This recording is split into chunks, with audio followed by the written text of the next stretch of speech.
Hello, history class. Nice to see you. Hope you're enjoying your days off. Now, here's the difficult part. We were supposed to have an assessment next Wednesday, but I was also supposed to be teaching you this Wednesday, and the rain stopped us doing that. However, with our mocks coming up, we can't really give over another period to revision. So what we're going to do in this little video is take you through a couple of the things that we can do to try and make sure that we're ready for next Wednesday. Okay, this Wednesday coming, I should say. Okay, so stay tuned for some instruction. First up is the source question. Now, we're good at the source question. In the last assessment, every single one of us got 3 marks. Let's not kid ourselves. It's an easy question. We should all get 3 marks. So I'm not going to talk much about that today. Okay? I expect that when you see the source question on Wednesday, you'll look at it, you'll judge it, you'll analyze it, you'll think about it, and in the short amount of time you give yourself for the source question, you'll answer the question properly. Okay? So let's not spend any more time on that. Now, the key features question. The key features question we didn't do so well on in the last assessment because we didn't zero in on exactly what the key features were. Now think about it, we're just going to be concerned with surgery, okay, in this assessment. So you have to think about it and think, right, if we're dealing with surgery, what could I possibly be asked? And let's be honest, the answer is fairly simple. You can be asked about anesthetics, you can be asked about infection or antiseptics, and you can be asked about blood, because these were the 3 key things that really changed surgery between 1845 and 1945. Now there's the war as well, and we'll come to that later on, but really if you think about it, the key features will really be anesthetics, antiseptics, and blood. Okay, so I'm just going to talk you through what I would expect you to do to make sure you're ready for one of these questions. Think about that term, key features. What were the key features of anesthetics? Well, we have to divide up our information so that the information is clear to us and we can go, right, that is a key point, that is a key point, and that is a key point. All right? Now, the first thing we should probably do is, what were the key features of anesthetics? First of all, we should make some notes about what were the key features before 1845. What was going on in surgery before then? In terms of anesthetics, the answer is quite simple. And here's a couple of very simple homemade notes. Anesthetics before 1845 followed these 3 simple maxims. Basically, people suffered excruciating pain. All right? That's just what happened.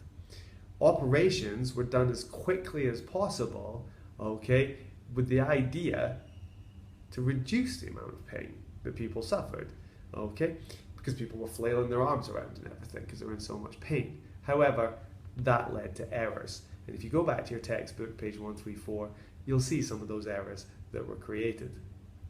And lastly, surgeons had to ignore the pain of their patients. Now think about that for a second. That's not going to lead to good doctor-patient relationships, is it? Okay, is there going to be a level of trust? Will the patient be able to tell the doctor that things are going wrong? No, because they're ignoring the pain. So this was pre-1845, all right? So what was the story of anesthetics? How did it improve over time? Well, first of all, the first thing we noticed was Humphrey Davy, 1799, with his laughing gas. He realized that laughing gas reduced the sensation of pain. And of course, over time, it was used in teeth extractions or tooth extractions. Now, this was the first part of anesthetics being used. Okay, one of the key features. And here, very clearly and simply, is some of the facts. Now, what I would want you to do is I'd want to read around about that, find out maybe some extra information, but these are the key features that you would need. Okay? The next key feature was, of course, ether. Lost my sheet. Ether, again, separated very simply. 1846, J.R. Liston in London. Okay, it realized it knocked people out, it knocked patients out. They couldn't feel anything.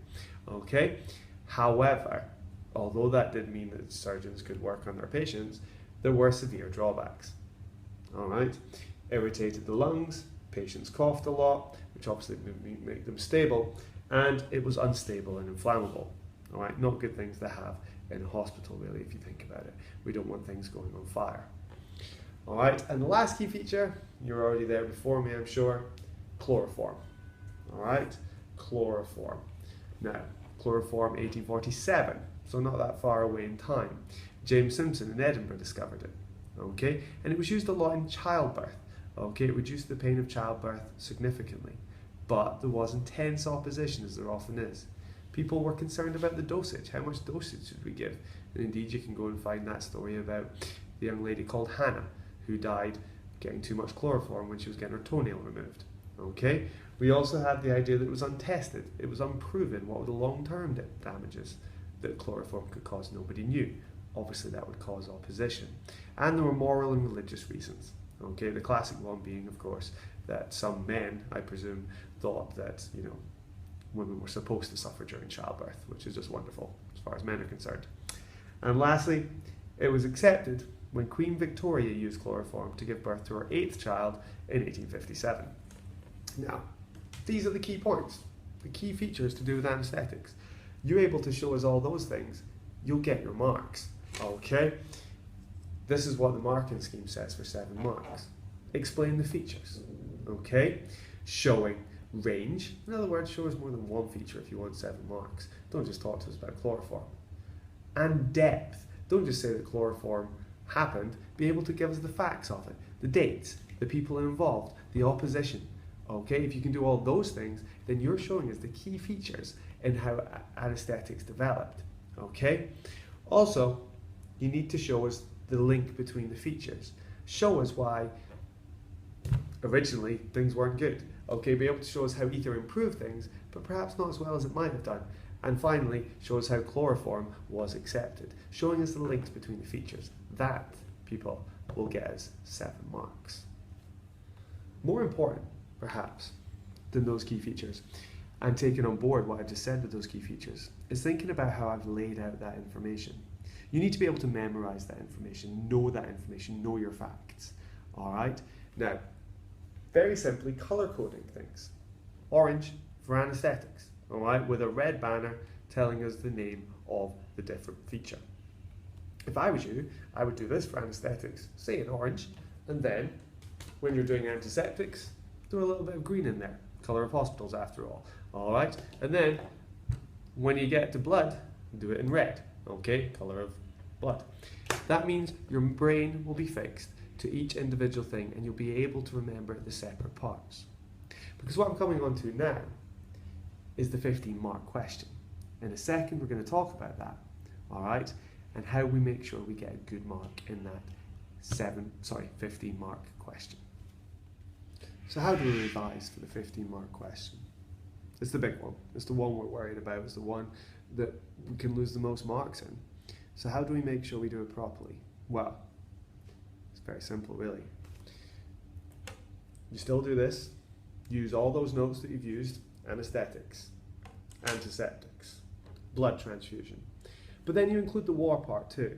So you include x-rays, the infection, the plastic surgery. Remember the notes that I gave you, or rather the sheet that I gave you about Dr. McIndoe? And you had questions on the VLE to answer those. If you know that stuff, if you know about x-rays and all the like, then you know the stuff about the war, you'll know the stuff about anaesthetics, you'll know about antiseptics, you'll know about blood. Therefore, in terms of surgery, there is nothing they can really do to make your life too difficult. What you need to do is to know what is expected of you. And that 15-mark question is about change. It's about how surgery will have changed during 1845 to 1945. What differences were made? So how do you do that? Well, again, first of all, your job is to explain the extent of the change. How much has it changed? So think about those initial ideas of what surgery looked like. Bloody, dirty, okay, quick, painful. All those different things that surgery was at the beginning. And then show us how, and this is the second part, how they needed improvements in all 3 major aspects, okay? In blood, in infection, and in pain for surgery to be successful and to be safe. All right? Because when they managed to eradicate the pain aspect, well, surgeons took longer to do their job, and often perhaps more people died, okay, because there was more blood loss everywhere, okay? Even if you managed to sort the blood problem, if infection was still rife, then obviously people were still going to die on the operating table or a few days later. So all three of those things needed to be fixed. And then you need to know about how the war changed things, okay, both the First World War and the Second World War. Think about the blood transfusions, the x-rays. How did they make an added impact? All right? And lastly, don't just use the suggestions of the question. Use your own. So it might not mention blood transfusion, but it doesn't mean you shouldn't use it, because blood transfusion is integral to making sure we're successful. But the key is to know your stuff, okay? Now, I know this isn't ideal. It's not ideal for somebody to be talking into a video camera rather than teaching you properly. But can I remind you that this is an assessment that's not going on a report card, it's preparing us for the mocks. So what I need you to do is do the very best you can in revising as much as you can between now and then. Color code your sheets, okay? One color for anesthetics, one color for infection, one color for blood. Let's see, what else could we have? We could have one color yellow. I don't know why we'd have yellow for war, but you could have yellow for the war. Very simple bullet points, so you remember what's what. Then you walk in and you apply that knowledge. Key features, all right? The main things to do with anesthetics. You're focused individually on anesthetics, or infection for that matter. And then for the 15-mark question, be more expansive. Be able to show the links between blood, anesthetics, infection. Okay? Let's see how we do. All right? I look forward to seeing you on Wednesday. Thank you.